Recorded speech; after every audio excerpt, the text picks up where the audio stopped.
विद्यार्थियों, इतिहास की डिजिटल कक्षा में आपका स्वागत है। मैं डॉक्टर इकबाल से आचार्य इतिहास विभाग, राजकीय महाविद्यालय झालावाड़। आज मैं आपको पढ़ाने जा रही हूँ खानवा विजय के बाद बाबर की अन्य विजयों के बारे में। बाबर ने जब खानवा में सफलता प्राप्त कर ली तो उसके बाद उसने मेवात पर आक्रमण किया और 7 अप्रैल 1527 ईस्वी को वह मेवात की राजधानी अलवर में प्रविष्ट हुआ। जिन राजाओं व सरदारों ने बाबर का अब तक विरोध किया था, उन्हें अपने अधीन करने के लिए बाबर ने विभिन्न दिशाओं में अपने सैन्य दलों को भेजा, जिसके परिणामस्वरूप चंद्रवार और रापरी पर पुनः मुगलों का अधिकार हो गया। इटावा पर भी उसने अधिकार कर लिया।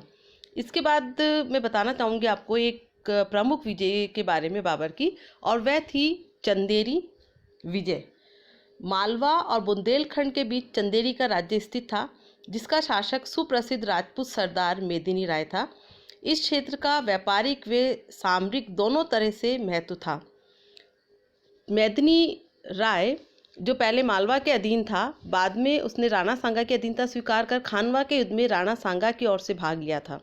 मेदिनी राय के अधीन राजपूत अभी भी शक्तिशाली थे और बाबर को ये भय था कि कहीं मेदिनी राय मालवा तथा गुजरात के साथ मिलकर मुगलों के निकट के लिए संकट न उत्पन्न कर दे। अतः उसने चंदेरी पर अधिकार करना जरूरी समझा। चंदेरी मालवा और उत्तर भारत को जोड़ने वाला जो मार्ग है उस पर स्थित था और इसी स्थिति से ये व्यापारिक दृष्टिकोण से महत्वपूर्ण था।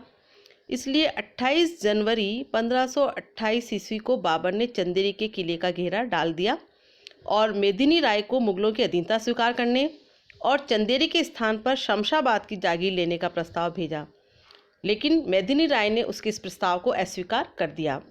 29 जनवरी 1528 को मेदिनी राय व बाबर की सेनाओं के मध्य युद्ध हुआ। मेदिनी राय इस युद्ध में लड़ता हुआ मारा गया और दुर्ग में महिलाओं ने जौहर किया। मुगलों की विजय हुई। बाबर लिखता है कि ईश्वर की कृपा से 2-3 घड़ी में मैंने इस प्रसिद्ध दुर्ग को जीत लिया। चंदेरी से उत्तर पश्चिम की ओर एक पहाड़ी के सिरे पर उसका अधिकार हुआ। चंदेरी के बारे में वो लिखता है कि चंदेरी मैंने मालवा राज्य के एक वंशज अहमद शाह को दे दी। तो इस प्रकार हम देखते हैं कि मेदिनी राय की पराजय से के बाद राजपूतों की ओर से किसी विरोध का उसे सामना नहीं करना पड़ा। राणा सांगा के द्वितीय पुत्र विक्रमाजीत ने रणथंभौर के किले को भी बाबर को सुपुर्द कर दिया और उसके बदले में शमशाबाद का दुर्ग लेकर वह संतुष्ट हो गया। तो इस प्रकार ये चंदेरी विजय हुई बाबर की। और इसके बाद जो दूसरा उसका अभियान था वह था अफगानों के खिलाफ। पानीपत के प्रथम युद्ध में अफगान पराजित तो हुए थे, लेकिन उनकी शक्ति अभी पूरी तरह नष्ट नहीं हुई थी। और लैनपुल इसके बारे में लिखता है कि अफगान सर्प घायल हो गया था, मरा नहीं था। बाबर अफगानों की शक्ति को हमेशा के लिए समाप्त करना चाहता था। अफगान विद्रोही बंगाल के शासक नुसरत शाह के यहाँ राजनीतिक शरण प्राप्त कर लेते थे। अफगान अपनी शक्ति को बिहार में भी संगठित कर रहे थे। ऐसी स्थिति में बाबर को ये भय था कि वह एक स्वतंत्र राज्य की स्थापना न कर ले, जिसके लिए वे प्रयास कर रहे थे। तो विद्यार्थियों, इन अफगानों का जो नेतृत्व है वह इब्राहिम लोदी का भाई मोहम्मद लोदी भी कर रहा था। बाबर को जब ये ज्ञात हुआ कि सिकंदर लोदी का पुत्र महमूद लोदी बिहार का स्वामी बन गया है और अपनी शक्ति बढ़ा रहा है, अतः 20 जनवरी 1529 ईस्वी को बाबर बिहार की ओर रवाना हुआ। 6 मई 1529 ईस्वी को गागरा नदी के तट पर बाबर व अफगानों के बीच भयंकर युद्ध हुआ। इस भीषण संघर्ष में दोनों ओर से तोपखानों व नावों का प्रयोग हुआ। अफगान इस युद्ध में पराजित हुए। बाबर और नुसरत शाह के बीच एक संधि संपन्न हुई। इस संधि के अनुसार दोनों ने एक दूसरे की सर्वोच्च सत्ता को स्वीकार कर लिया तथा नुसरत शाह ने भविष्य में विद्रोही अफगानों को शरण न देने का भी वादा किया। बाबर के जीवन का विद्यार्थियों यह अंतिम युद्ध था। इसके बाद अफगान सरदारों ने बाबर की अधीनता स्वीकार कर ली। अब बाबर के अधिकार क्षेत्र में भारत का सिंधु नदी से बिहार तक और उत्तर में हिमालय से लेकर दक्षिण में ग्वालियर और चंदेरी तक का क्षेत्र शामिल था। तो बाबर जो है अफगानों को पराजित करने के बाद अब उसकी शक्ति जो है बहुत ज़्यादा बढ़ गई थी। इसके जैसा कि मैंने अभी आपको बताया कि ये बाबर के जीवन का अंतिम युद्ध था। बाबर की मृत्यु 25 दिसंबर 1530 ईस्वी को हो गई और बाबर का जो है साम्राज्य काफ़ी हद तक जो उत्तर भारत में कुछ क्षेत्रों तक वह फैल गया। अब मैं आपको बताना चाहूँगी कि बाबर का भारतीय इतिहास में या मध्यकालीन इतिहास में क्या महत्वपूर्ण है। साथ ही मैं एक बात आपको घाघरा के युद्ध में और बताना चाहूँगी कि यह युद्ध जल एवं थल दोनों स्थलों पर लड़ा गया था। इसलिए कभी आपको प्रतियोगी परीक्षा में पूछा जाए कि मुगल काल का या बाबर के द्वारा लड़ा गया कौन सा युद्ध था जो जल और थल स्थल दोनों पे लड़ा गया, तो उसका उत्तर आप घाघरा का युद्ध देंगे। अब बताना चाहती हूँ कि बाबर का जो है क्या स्थान रहा, और बाबर की जो मृत्यु हुई तो उसके बाद में उसका जो शव है शुरुआत में आगरा के आराम बाग में दफनाया गया, मगर शेरशाह के शासनकाल में उसकी अस्थियों को उसकी विधवा बेगम मुबारक यूसुफजई काबुल ले गई। वहाँ बाबर द्वारा चुने गए एक उद्यान में उसे दफना दिया गया। अब बात हम करते हैं बाबर के चरित्र और जीवन के बारे में। तो मध्यकालीन साम्राज्य निर्माता राजपुरुषों में बाबर का व्यक्तित्व अनुपम एवं अद्वितीय था। तत्कालीन तथा आधुनिक काल के प्राय सभी इतिहासकारों ने बाबर को तत्कालीन युग में एशिया के अत्यंत प्रतिभाशाली शासकों में से एक माना है। वी.ए. स्मिथ लिखता है कि वह अपने युग के एशियाई शासकों में सबसे अधिक प्रतिभाशाली था तथा किसी भी देश तथा काल के सम्राटों में वह उच्च पद पाने योग्य था। बाबर के रिश्तेदार और तारीख रशीदी के लेखक मिर्ज़ा हैदर बाबर के बारे में लिखते हैं कि उसके अंदर बहुत से गुण और अनेक विशेषताएं थी। वीरता और मानवता के सद्गुण इनमें सर्वोपरि थे। वास्तव में उनके परिवार में उससे पहले ऐसा कोई नहीं हुआ जिसमें ऐसे गुण हों। इसके बाद हम बात करें बाबर के जीवन आदर्श के बारे में, तो उसका जीवन आदर्श में था। वे एक आज्ञाकारी पुत्र, योग्य पिता, अच्छा संबंधी, वफादार मित्र और कर्तव्यपरायण मनुष्य था। यद्यपि शासक वर्ग में पाए जाने वाले दुर्गुणों से पूरी तरह मुक्त नहीं था। वह मदिरापान का शौकीन था मगर कभी इसका गुलाम नहीं बना। उसने व्यक्तिगत जीवन में उच्च कोटि की नैतिकता को स्थान दिया। महिलाओं के प्रति उसमें एक प्रकार का संयम था। जीवन में ऐशो आराम और विलासिता का वे दास नहीं रहा।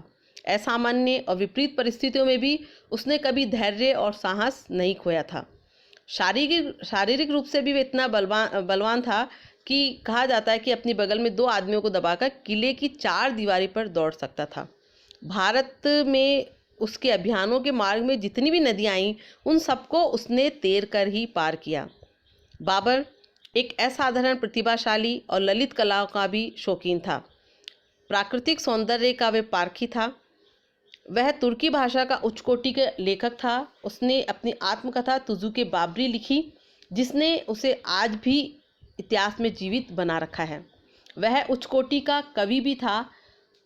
बाबर मुबाय्यान नामक पद्य शैली का जन्मदाता माना जाता है। तुर्की भाषा में उसके दीवान यानी कविता संग्रह की समसामयिक काव्य प्रेमियों से लेकर आज तक प्रशंसा की जाती है। और वह जो मध्य एशियाई जो विश्वविद्यालय हैं वहाँ पर बाबर को कवि के रूप में पढ़ाया जाता है। उसने फारसी भाषा में भी कविताएं लिखी। वे एक अच्छा सुलेखक और कविता व संगीत में रुचि रखने के साथ साथ उनका आलोचनात्मक निरीक्षण भी करता था। डेनिसन रास लिखता है कि बाबर के आत्मसंस्मरण को सभी समयों के साहित्य में सर्वाधिक सम्मोहनकारी और रोमांटिक रचनाओं में स्थान दिया जाना चाहिए। बाबर में एक विद्वान होने की सभी विशेषताएं विद्यमान थी। उसे एक सैनिक विद्वान कहा जा सकता है। वह एक उच्च कोटि का सैनिक और सेनापति भी था। वह एक प्रशंसनीय घुड़सवार, अच्छा निशानेबाज और तलवारबाज था। उसमें असाधारण धैर्य और सहनशीलता के गुण थे। बाबर के बारे में रशब्रुक हावेल लिखता है कि बाबर इस्लाम के इतिहास में सर्वश्रेष्ठ व्यक्तियों में से एक है। उसका जीवन आदर्श था। अपने जीवन की शुरुआत से लेकर मृत्यु तक बाबर को जीवन में की सुरक्षा को लेकर सिंहासन छीनने तथा दूसरे स्थानों पर विजय प्राप्ति हेतु लगातार युद्ध करने पड़े। अतः बचपन से ही उसमें योग्य सैनिक के गुण भरे हुए थे। बाबर की गणना साम्राज्य निर्माताओं में की जाती है। बाबर ने भारत में मुगल साम्राज्य की स्थापना भी की। इसीलिए इतिहासकार लेनपुर भी लिखता है कि वह एक भाग्यवान सैनिक था और उसने मुगल साम्राज्य के भव्य प्रासाद की नींव रखी, यानी भव्य महल की नींव रखी, जिस पर आगे चलकर सम्राट अकबर ने प्रासाद का निर्माण किया। यानी मुगल साम्राज्य का जो है वह संस्थापक रहा और उसने एक नींव तैयार की जिस पर आगे चलकर उसके उत्तराधिकारियों ने एक भव्य जो है साम्राज्य का निर्माण किया। बाबर का जो है मध्यकालीन भारत के इतिहास में महत्वपूर्ण स्थान वह रखता है। वह केवल अच्छा सैनिक व सेनापति नहीं वरन एक विद्वान और कवि भी था। और बाबर में अनेक गुण थे, जैसा रशबुक विलियम्स लिखता है कि 8 मौलिक गुण उसमें थे, जिसमें श्रेष्ठ निर्णयात्मक बुद्धि, पवित्र उच्च आकांक्षा, विजय प्राप्त करने की कला, शासन की कला, अपनी जनता को समृद्धशाली बनाने की कला, भगवान के प्राणियों पर नम्रता से शासन करने की प्रतिभा, सैनिकों के हृदयों को जीतने की योग्यता और न्यायशीलता।